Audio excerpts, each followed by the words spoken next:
جمعية الدعوة والإرشاد وتوعية الجاليات بمحافظة بدر।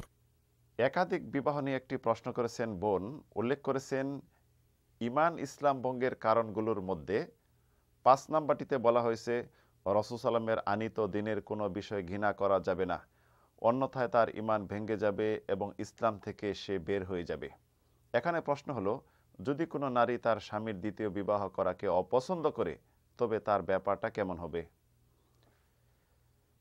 ইসলামে একাধিক বিবাহ এটা জায়েজ করা হয়েছে আল্লাহ সুবহানাহু ওয়া তাআলার পক্ষ থেকে। এটি যদি কেউ অস্বীকার করে, মানে কি আল্লাহ সুবহানাহু ওয়া তাআলার নির্দেশকে অস্বীকার করা, আল্লাহ সুবহানাহু ওয়া তাআলার বিধানকে অস্বীকার করা। ইসলামের যে কোনো বিধান হোক না কেন, ইসলামের 5টি স্তম্ভ, ঈমানের 6টি স্তম্ভ, অন্যান্য যে বিধান রয়েছে, মৌলিক বিধান এবং এর শাখা প্রশাখা বিধান যে রয়েছে, আল্লাহ সুবহানাহু ওয়া তাআলার পক্ষ থেকে যেটি জায়েজ করা হয়েছে বা শরীয়তসম্মত করা হয়েছে, এটি যদি কেউ অস্বীকার করে বা এটা ঠাট্টা বিদ্রূপ করে, এটা কুফরের শামিল। সে ইসলাম থেকে বহিষ্কার, মুরতাদ হয়ে যাবে এবং কাফেরদের মধ্যে শামিল হয়ে যাবে, তার আমল সব বরবাদ হয়ে যাবে। যেমন আল্লাহ সুবহানাহু ওয়া তাআলা ইরশাদ করেছেন সূরা মুহাম্মদের 9 নং আয়াতে, যালিকা বিআন্নাহুম কারিহু মা আনজালাল্লাহ ফাআহবাতা আমালাহুম।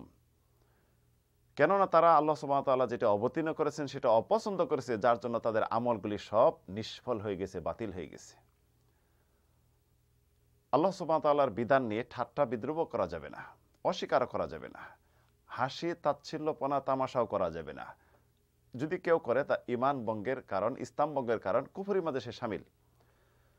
আল্লাহ সুবহানাহু ওয়া তাআলা সূরা আল ইমরানে ইরশাদ করেছেন, ওয়ালা ইন সাআলতাহুম লা ইয়াকুলুন্না ইন্নামা কুন্না নাখুযু ওয়া নালআব কুল আবিল্লাহি ওয়া আয়াতিহি ওয়া রাসূলিহি কুনতুম তাস্তাহজিউন লা তা'তাযিরু কাদ কাফারতুম বা'দা ঈমানিকুম। তাদেরকে যখন জিজ্ঞাসা করা হয় তখন তারা বলে, আমরা হাসি তামাশার ছলে এটা বলেছিলাম।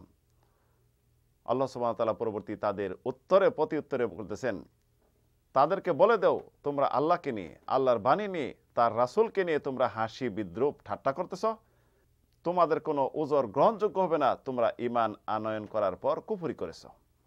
তো একজন মুসলিম যদি একাধিক বিবাহ নিয়ে হাসি তামাশা ঠাট্টা বিদ্রূপ করে, তাহলে এটা কুফরির শামিল, ঈমান ভঙ্গের মধ্যে শামিল, সে মুরতাদ হয়ে গেল। পরবর্তী আবার ইসলামের দিকে অবশ্যই তাকে ঈমান ইসলাম নবায়ন করে ফিরে আসতে হবে।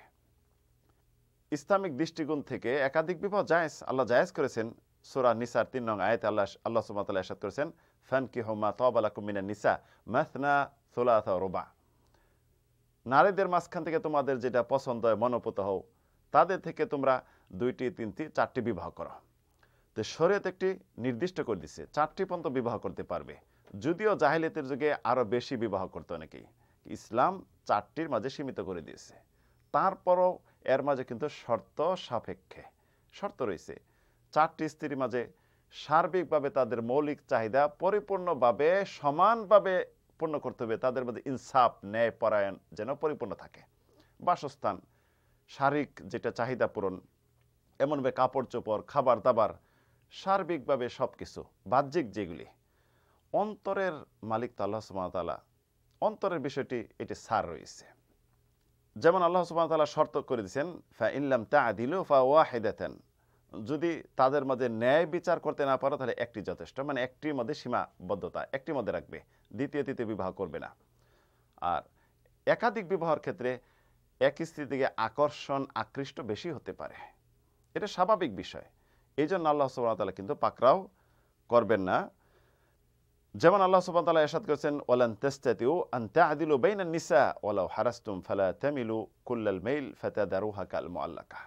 যদিও তোমরা চেষ্টা করো যে সকলের মাঝে ইনসাফ পরায়ণ হতে, কিন্তু তারপরও দেখা যাবে তোমরা সামর্থ্যবান হবে না। তবে জেনে রাখো, একজনের প্রতি পরিপূর্ণ আকৃষ্ট হয়ে যায় না, অন্যকে একদম পরিপূর্ণ ছেড়ে দিও না, চেষ্টা করতে হবে। রাসূল সাল্লাল্লাহু আলাইহি ওয়াসাল্লাম যখন স্ত্রীদের মাঝে বন্টন করলেন, সবকিছু বন্টন করার পর বিশ্বনবী সাল্লাল্লাহু আলাইহি ওয়াসাল্লাম বললেন, হাদা কাসামি ফিমা আমলিকু ফালা তালুমনি ফিমা তামলিকু ওয়ালা আমলিকু। আমি যেটা বন্টন করে দিচ্ছি স্ত্রীদের মাঝে, যেটা আমি ক্ষমতা রাখি, যেটা মালিকানাধীন, যেটা আমার সামর্থ্য রাখি, আমাকে পাকড়াও করবেন না, আমাকে ভর্ৎসনা করবেন না হে আল্লাহ, যেটা আমি পারবো না। অর্থাৎ অন্তরের মালিক তো আমি নই, অন্তরের বিষয় হতে পারে, এক স্ত্রী থেকে আরেক স্ত্রীর দিকে আপনার ঝুঁকে যেতে পারে, অন্তরটান থাকতেই পারে।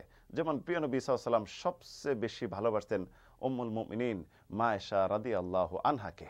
তো এটা দূষণীয় বিষয় নয়, কিন্তু বাহ্যিকভাবে সব যেন সমান অধিকার হয়, ইনসাফ হয়, এটি অবশ্যই খেয়াল রাখতে হবে। কোনো মহিলাই চাবে না যে তার স্বামী দ্বিতীয় তৃতীয় বিবাহ করুক। যদি কেউ এটি অপছন্দ করে তার স্বামীর বিষয়টি, কিন্তু ইসলামে দ্বিতীয় তৃতীয় চতুর্থ বিবাহ এটা অপছন্দ করে না, এটা বিধান সে মন থেকে মেনে নিয়েছে, কিন্তু তার স্বামী এটা করবে এটা অপছন্দ করে, এটা ঈমান ভঙ্গের কারণের মধ্যে হবে না। এমনকি কেউ যদি তার স্বামীকে শর্ত লাগায়, আমি বিবাহতে রাজি, তবে তুমি আমাকে রেখে দ্বিতীয় তৃতীয় বিবাহ করতে পারবে না, এটাও লাগাতে পারে শর্ত। তো এটা শামিল নয় যে ঈমান ভঙ্গের কারণ। কারণ ঈমান ভঙ্গের কারণ তখন হবে যদি এটা বিধানকে অস্বীকার করে, সে তো অস্বীকার করতেছে না, তবে এটা তার ভালো লাগতেছে না, তার স্বামী এটা করবে, সতীনের সংসার ভালো লাগতেছে না, এটি ভিন্ন কথা। তাই এই বিষয়টি স্পষ্ট যে কেউ যদি ইসলামের বিধান অস্বীকার না করে, সার্বিকভাবে এই বিষয়টা তার কাছে ভালো লাগতেছে না, এটা সে যদি অপছন্দ করে তার স্বামী দ্বিতীয় বিবাহ করুক, এটা কুফরি শামিল হবে না এবং এতে কোনো সমস্যা নেই ইনশাআল্লাহ। আল্লাহ তাআলা আলাম। ওয়া সাল্লাল্লাহু আলা নবিনা মুহাম্মদ।